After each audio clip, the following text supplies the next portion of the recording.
Welcome again to the Divorce and Money podcast. Today, I am joined by Debbie Harbec. She is a certified life and menopause coach who is on a mission to help women in midlife feel strong, clear, and in control again.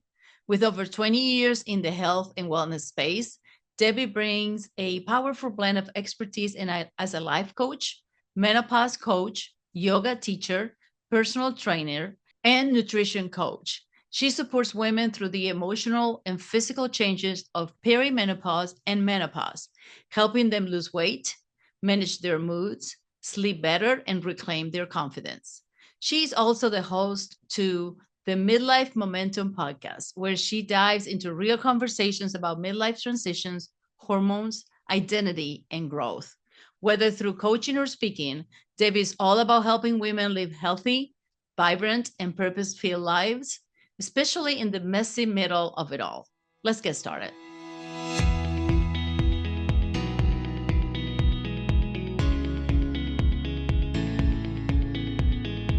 Marriage is about love. Divorce is about money. Without the right guidance, critical mistakes can have lasting financial consequences. That is where I come in. My name is Gabriela Martinelli, founder at Ever After Wealth. As a certified divorce financial analyst, I provide my clients financial clarity, strategic divorce planning, and long-term stability. On this podcast, I am sharing what you need to know about getting through a divorce, protecting your legacy, growing your wealth and assets post-divorce, and figuring it out what you really want in this next stage of life. Let's get started. Hi, Debbie. Welcome to the Divorce and Money podcast. Thank you, Gabriela. I'm very excited to be here. Yeah, and I'm very excited for our conversation. I know we had a lot of fun when it was my turn to say of the words, but I'm really, really excited for you to share with my audience a lot of probably little nuggets you have for them, because I think the midlife crisis is a thing. I think we go through the motions because it's almost like expected, right? You're going to go through this, and then we women go through it. And yet, and of course, there is like the back in the day, my mom, my grandmother, like you just go through it and you live with it, and it is what it is. But I feel like now we have options. There's a little bit more of an understanding and actually awareness of what is happening to us. So I think this is very important because I feel, and you will tell me more because you know more about this midlife crisis and what it means for us women, but I feel that it makes us change, not just physically. I almost feel like emotionally we change because we are forced to this change naturally, and mentally potentially. And that's why we see a lot of divorces during this period of time. It may be because they started it, or just life got them there, and their spouses started. But at the same time that you're going with these changes, you go to this big D word, which is divorce, which I feel like it adds a whole other layer of complexity to life already, right? So I think I want to really hear about that because I work mostly with business owners. So we have this women business owners that they're literally feel almost invincible, if you will, because you're running the business, you're the go-getter, you're strong, and then you get hit with not just the divorce, but your midlife crisis that a lot of the time is misunderstood. So I feel like this is even the stage where the stronger people will go through the most vulnerable situations. So why is that? Why is that all these combinations of changes makes us more vulnerable at this age where we're, accomplished, we know about life, we're mature, but we are really more vulnerable, if you will, than when we are at a younger age or a different stage in life. What do you think that is? So many good things here. So, yes, I think women going through midlife, and on top of it, if they're also business owners and also going through divorce, first of all, that is a lot. Like, don't minimize that. That is a lot. Have compassion for that. I think that's really important, first of all. And yes, it does make us vulnerable because it's a lot. Like, just being a business owner is enough, and that's tough. Add on divorce, whoa. And then add on midlife, like for a woman, especially who is going through changes in her body, in her emotions. Like you said, it could cause brain fog, so you're lacking focus.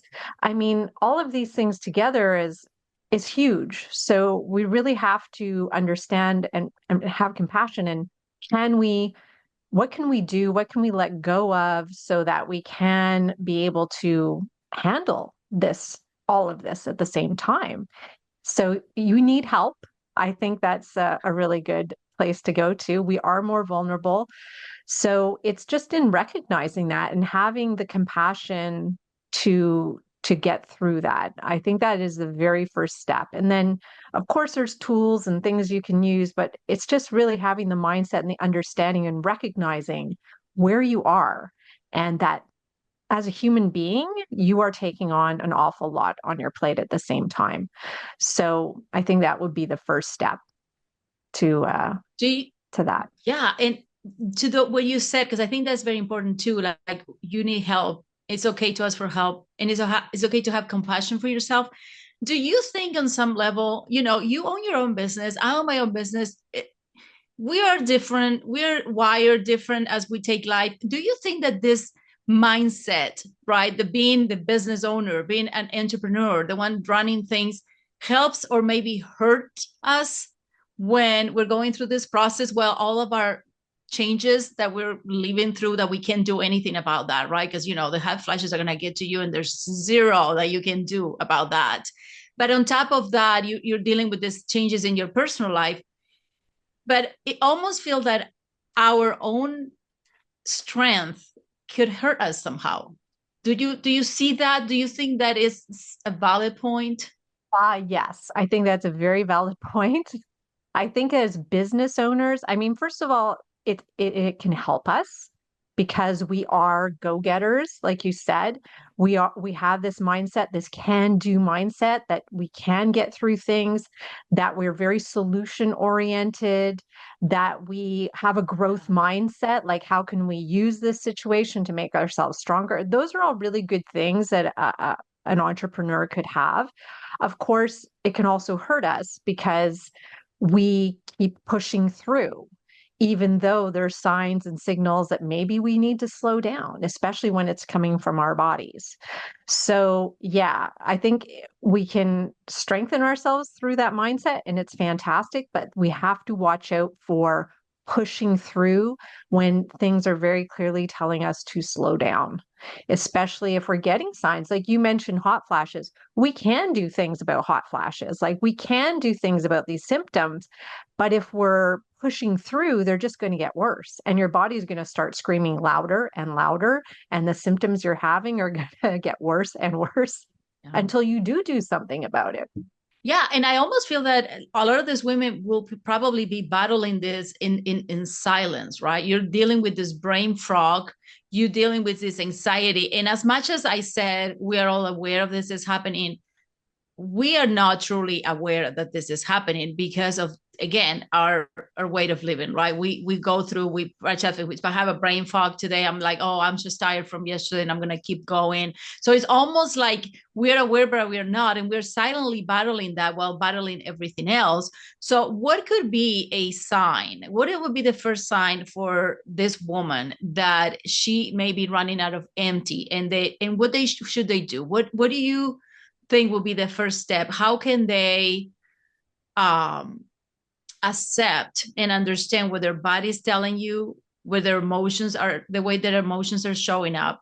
How can they, first of all, see the signs? What should they be looking for to make sure that they understand that this is not weakness, this is just something else that is happening in your life right now, and dealing with that and the unpredictability of the divorce? Because I think that is something that it also is going to it shatters women, right? We have a plan, we have everything is predictable, divorce hits us, and then we're being shattered with all of the emotions and the physical reactions of our body to our middle life. But how do you claim a sense of like, I still can have some control?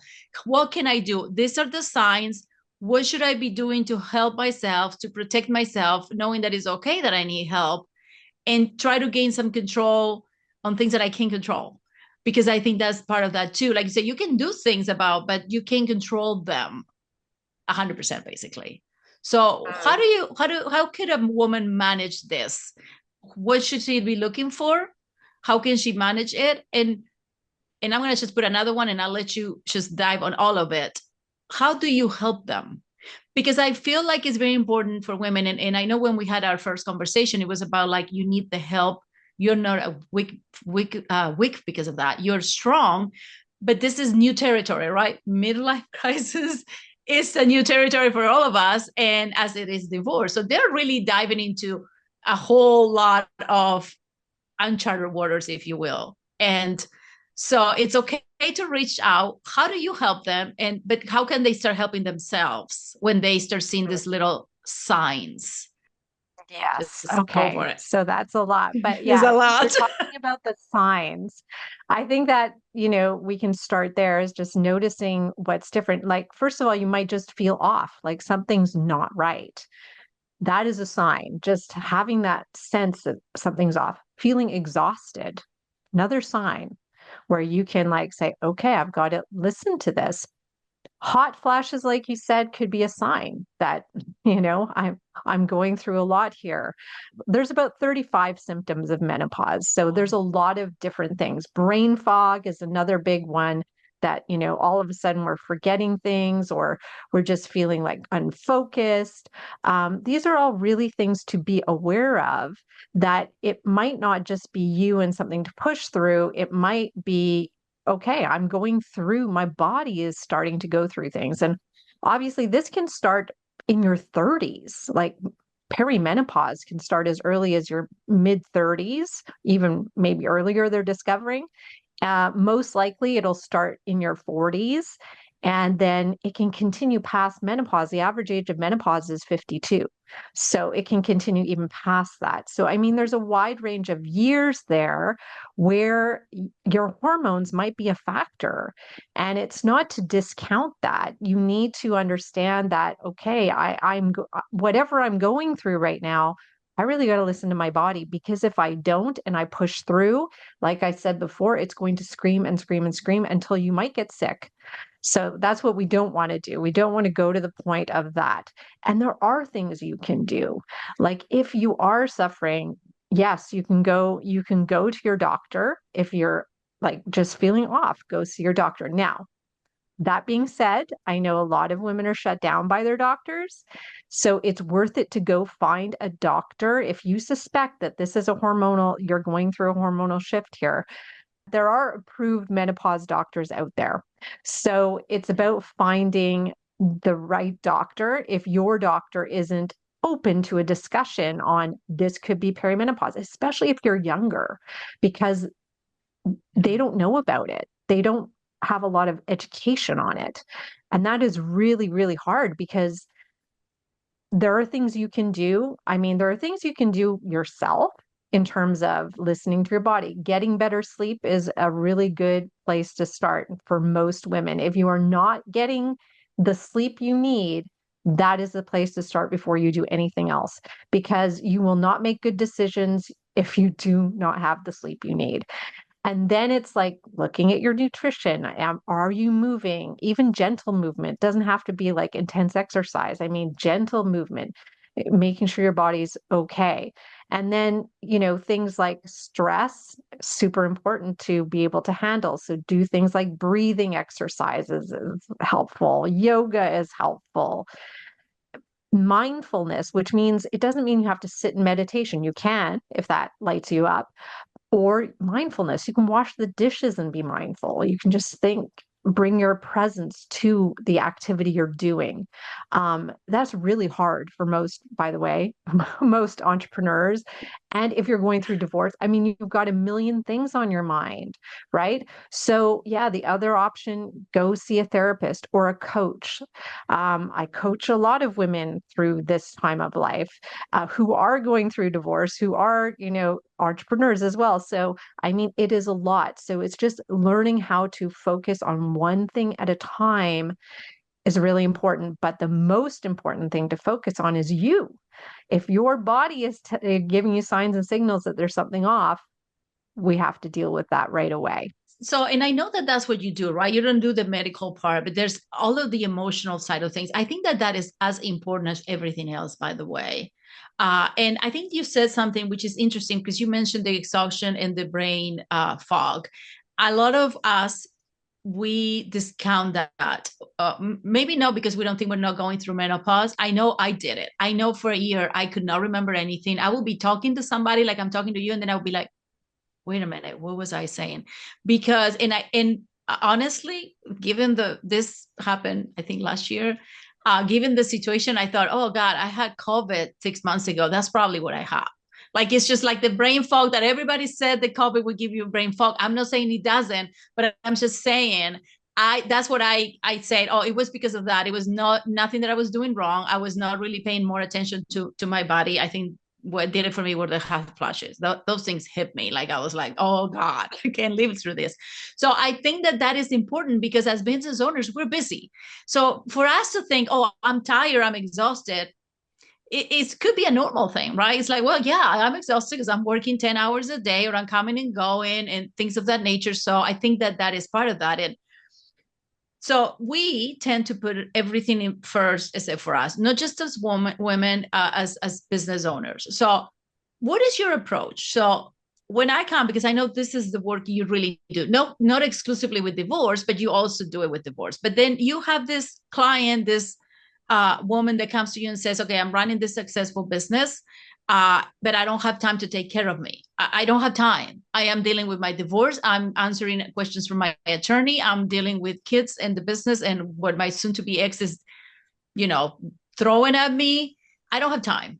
Like I can, like you're trying to talk to me about something that you want me to slow down, right? And take a minute.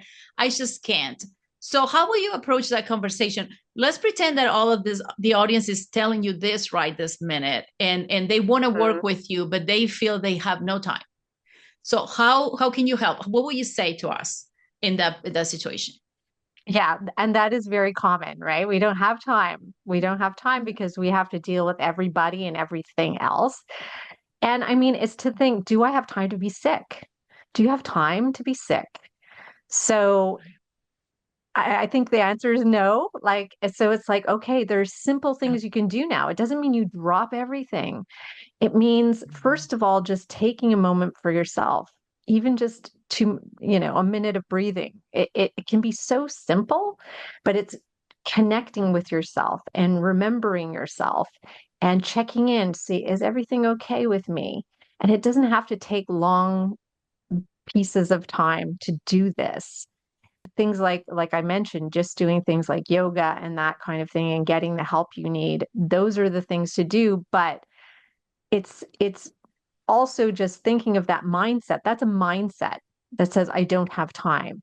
And, if you ask somebody how they're doing, so often they're going to say, I'm busy. Busy is the answer. Everybody, I'm so busy. So it's this kind of disease that we've all got, the busyness disease.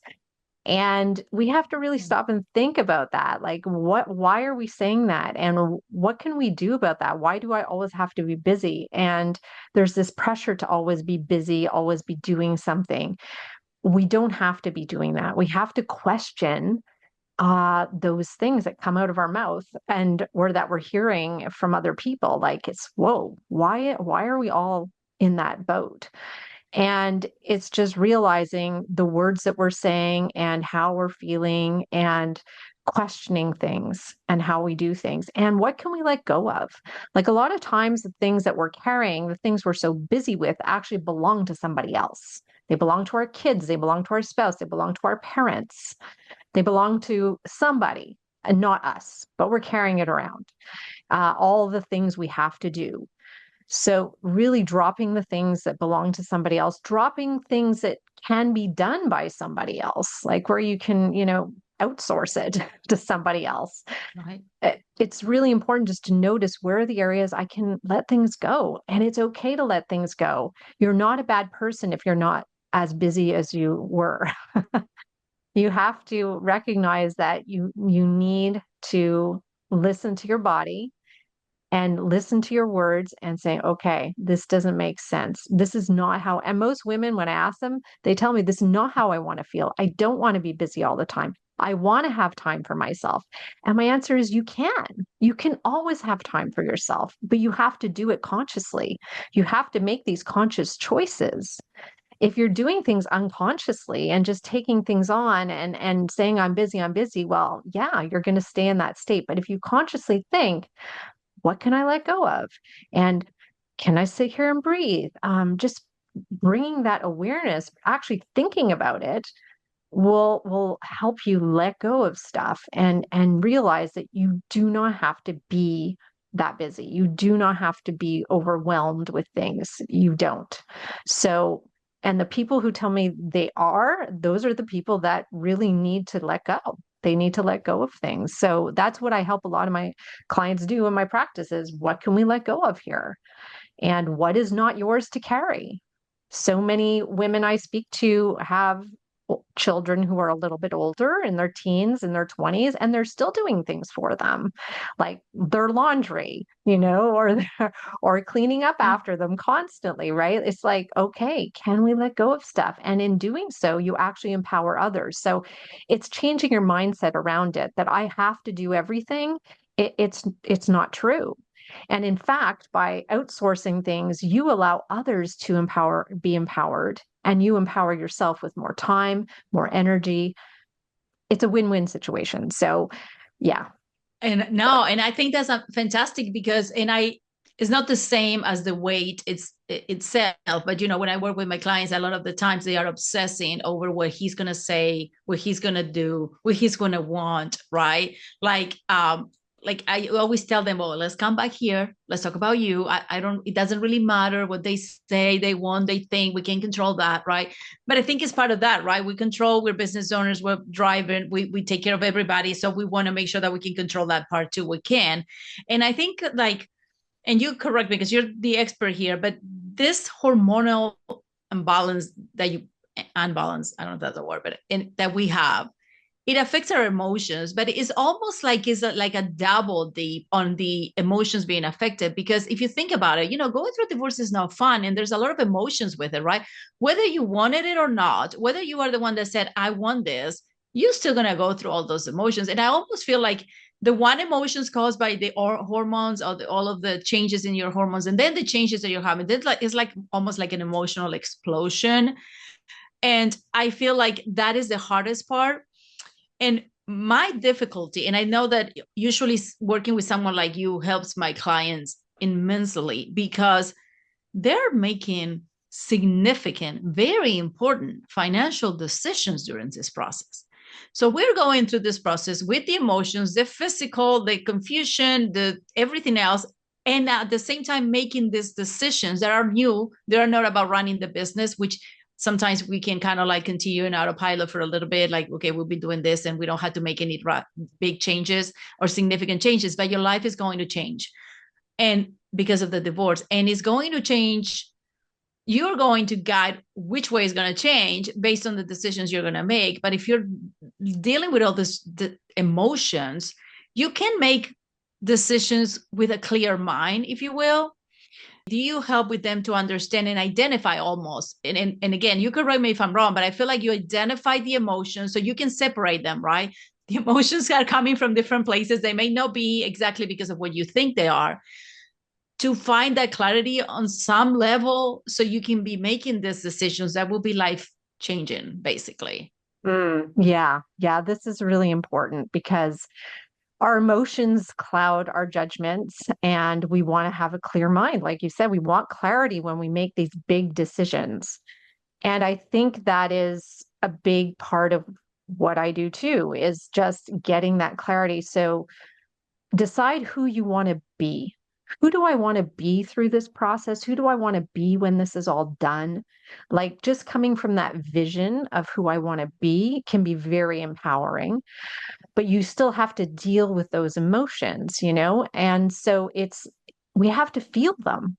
Like a lot of times, what we're feeling is we're trying to push emotions away, and that's very heavy because we feel angry, we feel frustrated, we feel hurt. All these things are going on. So it's like, how do I just feel the emotion? Because the thing is, an emotion won't kill you, first of all. You can feel an emotion, and emotions are like clouds. They come and they go. You're not going to be angry all the time. It's an emotion that comes and goes. And so it's just learning to like, okay, right now I'm feeling like, and you can only feel it or say it if you actually sit through it. So sometimes, and a lot of my clients actually have issues with emotional eating, but this applies to everybody, but emotional eating. So before they go to the pantry or the fridge or whatever it is, I'm like, take take a minute, just sit down. What are you feeling? Like, what are you feeling? And they'll say, I'm feeling bored. I'm feeling frustrated. I'm feeling stuck. I'm feeling whatever. I'm feeling even like overjoyed.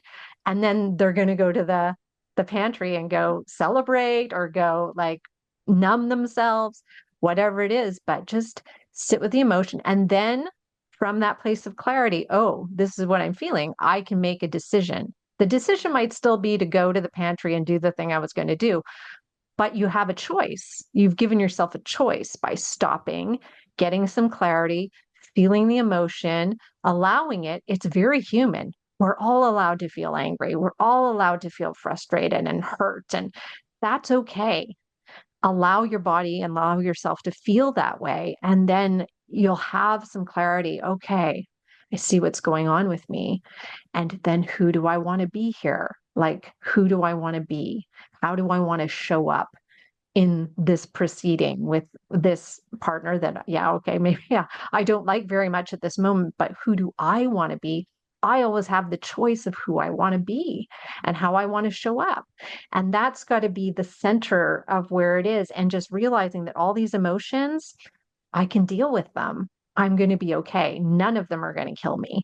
And I'm going to learn from them and see. And you'll just get really good at emotional regulation so that hopefully when you get through this whole thing, you are stronger, you are wiser, you are this much more empowered woman that than you were before. So that's what I would say to do when the emotions are there. You need to feel them and get the clarity. Yeah, and I feel like, and I think potentially working with you will help on that, because the emotions we have, if you don't work through those emotions, you will have a lot of reactions during this process, and you're going to even approach the process in a different way, if you will, right? Because there's anger, because there's disappointment, maybe there's a feeling of betrayal. And so there's one thing that I always tell my clients, and I feel like in divorce we see it more, and I feel like this is very tied with emotions, is the words that anybody uses during this process, right? So I have a client, actually she agreed, there's one of my podcasts, we was already launched, she was anonymously, but she agreed. She was a business owner, she was in the same timeline and all as us and what we're talking about. However, the words would really affect her, because when we were at mediation, she was very calm and collected, and we had a clear, brain, and we were talking about a potential resolution, and the words came from the other room saying, I want X amount of money from her business. And that threw her, because, and I know that that was just the words that I would have preferred the mediator not to use. They could have used different, because we didn't hear them saying that, right? When the mediator comes to the room, he can change a little bit the wording and keeping the same message, right, with different words. And that's what really sent her. And you can see all of the emotions, right? There was nothing really rational about it. It was totally the emotions, which I knew the moment I heard the words. I thought, oh God, because her baby, her business. And it's just, no, he's not taking the business, he's not, right? But it's the way things are phrased. And I almost feel like if you can live through those emotions, if you work with someone to help control those emotions, not, if not control is the word probably, right? Like process them, maybe, is that the right Mm-hmm. word? I would say process, That yeah. process, right? So that will have helped her too. We did it, we were able to do that in that room at that time, but it was like for a moment, I thought, okay, the whole deal is going to go out of the window, which generates all kind of other anxieties and problems going down the road, right? But I feel like there is so much that you're dealing with a divorce that even just words can hurt you and bring up all of those emotions that are really negative emotions for you. They're not going to help you make a better decision. And that's why actually it makes it even more important that you process these emotions in order to be able to navigate this process with a little bit more of clarity and almost in a, I think that divorce is not peaceful, but you could be at least as peaceful as possible within yourself, right? If you Mm-hmm, don't let the mm-hmm. emotions control that. Yeah, absolutely. So, I mean, it's part of this is also to understand what your triggers are, what sets you off emotionally, and to understand yourself that way. Like certain things will. And if you're going through something like divorce, where you could lose your business or you could lose custody of your children or have to share custody with your children, there's very emotional, tender points on our body, and that the other side might use that to like, so we have to unfortunately, expect that these things will happen. Like they're going to poke you in the tenderest place that's going to hurt. And you have to take a breath. And you have to, come back to clarity. Who am I? Who do I want to be through this? And come back to that center of yourself, just knowing that I've been triggered and we all get triggered. It's a very human thing. We have to understand ourselves that way. So through coaching, we can understand what our triggers are and not avoid them, but just notice we've been like they've thrown an arrow at that very tender point of us. And can we just sit with that and say, okay, they've hit that. I feel it. It feels painful. And I'm going to breathe. I might cry.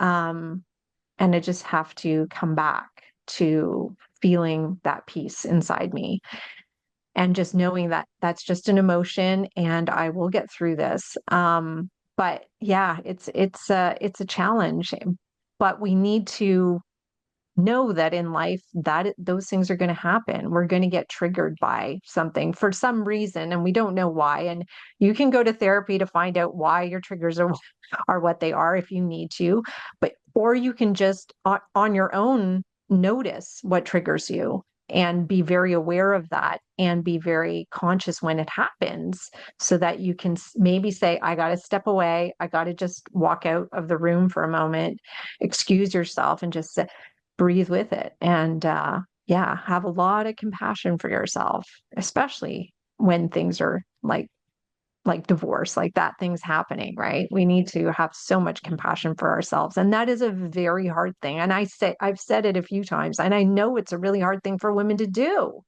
to feel Yeah. like you can feel compassion for your child, you can feel compassion for your best friend, but compassion for yourself is like, ooh, that's really hard to do sometimes. So that is part of the process too. How do we learn how to have compassion for ourselves as a human being? We're human and we're going to make mistakes. We made mistakes, maybe part of the divorce is probably our responsibility and we have to Right. take that on and have compassion for that and like, okay, I made a mistake. I'm a human being.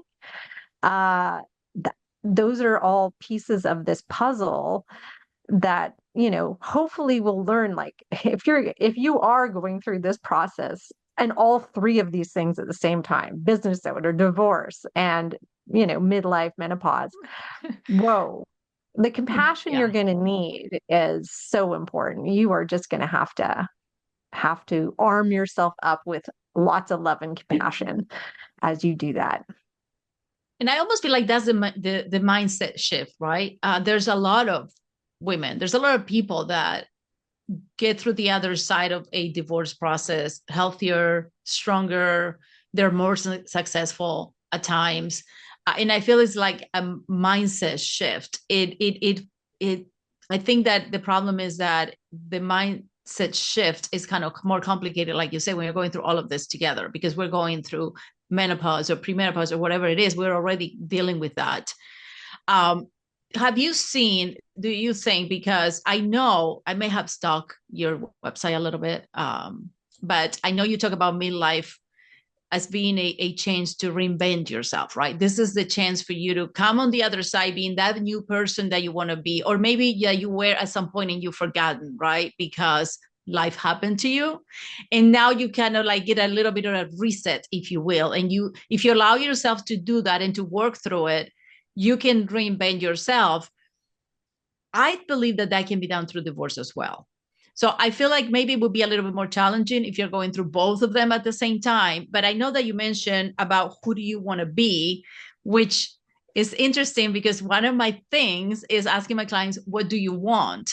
And I think they're all attached to each other, right? I don't say, who do you want to be? Because, of course, I do numbers, you do more of the emotional. And I almost feel like you and I should be together in the same room with my clients. And you say, who do you want to be? And I say, what do you want? Because my thought is, from the financial point of view, is you need to know what you want in order to know what is a good settlement for you, right? What do you need in order to achieve what you want? That's from a very financial point of view, right? That's my thing, numbers.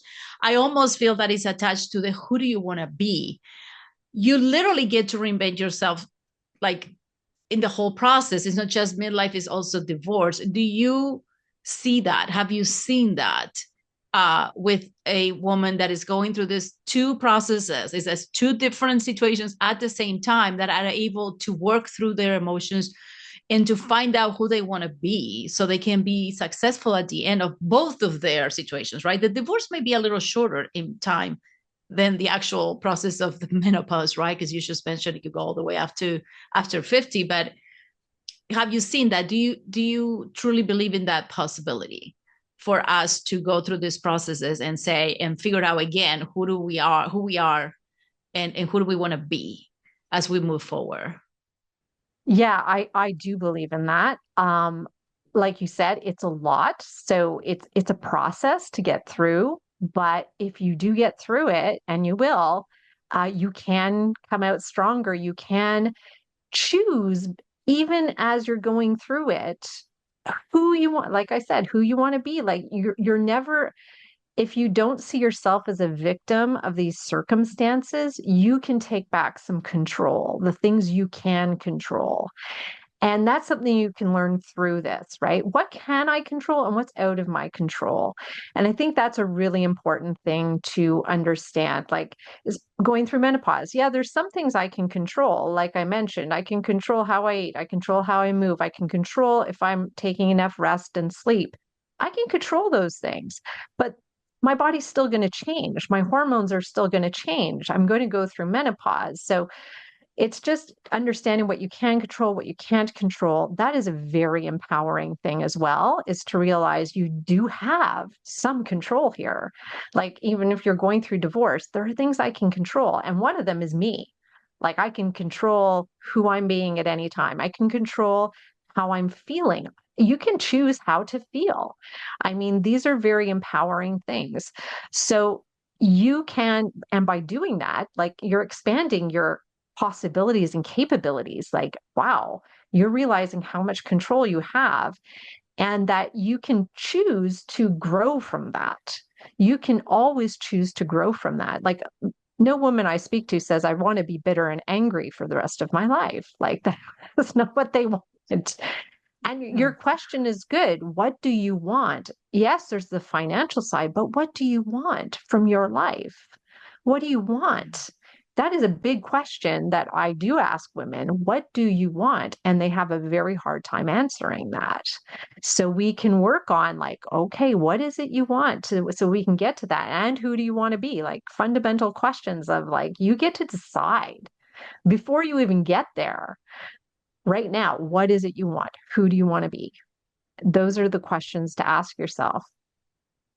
I love what you just said, because divorce feels very, you're out of control. You can't control divorce. This process has is life on its own, and you're just going to be pulling directions and making decisions. And I love what you just said.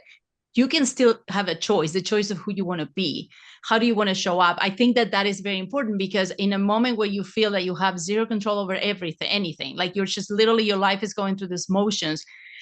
I think that is so important to understand that you can stop, take a deep breath, like you said, and think about how what can you do? What do you want to do? What would you like to be yourself do in the next 3 4 months, tomorrow? Like, you have that ability to control yourself and your emotions in a moment that feels that you cannot control anything. Almost, I feel like that is, if anyone is listening to this, that one, please grab on that one, because I feel like that is so important, that there is something you can control, that you have an option. This is your choice.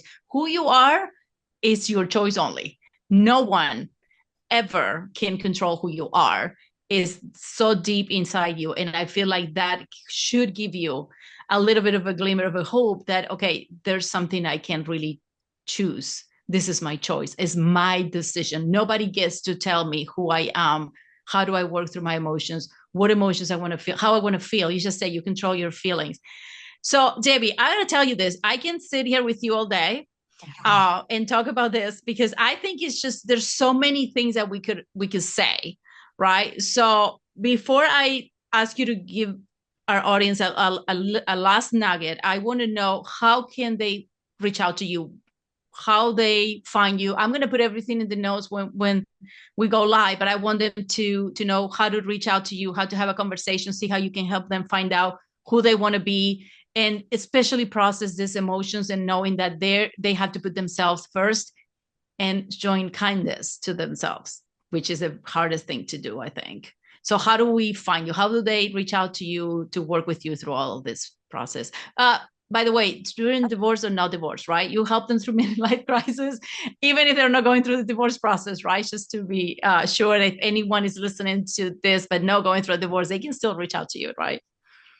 Yes. Yeah. It's mostly helping women through like menopause symptoms. So, helping them with their habits and emotions as they go through this so that they can reduce the intensity of symptoms or even get rid of some symptoms along the way. So that's what I do. And the midlife stuff. Like, yeah, divorce happens a lot in midlife and career changes happen and children leave the nest and children come back to the nest. So there's all these also Yes. midlife things going on.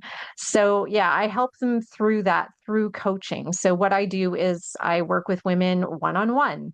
And we work for 6 months together. Sometimes it's longer, but 6 months gives us a good amount of time to make those changes because these things inside of us are so ingrained. So we have to practice them. We have to get used to them. We have to fall down and fail. We have to get back up. So in 6 months, we have time to do all that and really transform ourselves through whatever we're going through: midlife, divorce, menopause symptoms, and career changes, all these things. So it just gives us a chance to really see how we can do that.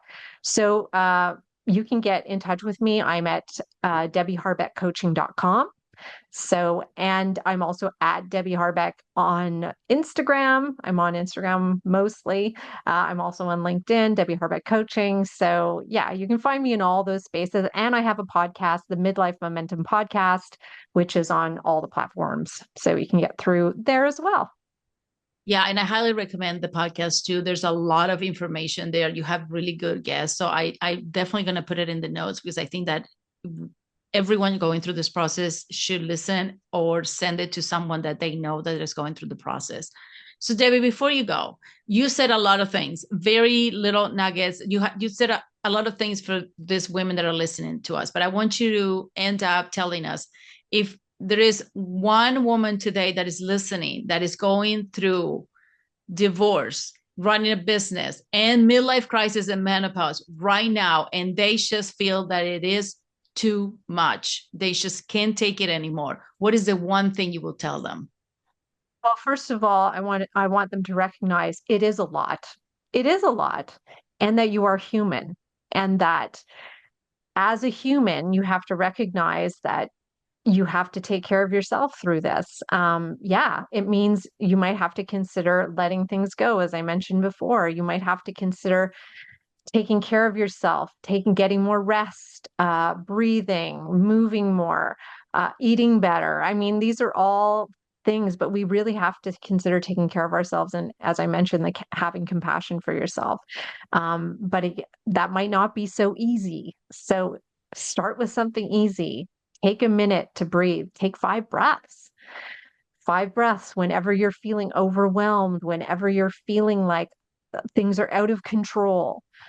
You can control your breathing. You come back to what you can control, like we were just talking about. Come back. There's always you can control. You do always have that. So important. Yeah, that's what I would say. I love that. And on that note, I don't want to say anything else that is going to distract anyone from that, because I think stopping and breathing is like the first thing you can do before you reach out to Debbie so she can help you a little bit more with those emotions. But thank you, Debbie, for joining me. I think this was great. I think hopefully it reaches those that really need to hear these words today. And for those that are listening, thank you for being here. I hope that you learned something today. You understood yourself a little better today. And if it's not for you, share this with someone that you think may need it, because it takes a village. And I will see you next time in Divorce and Money. See you later.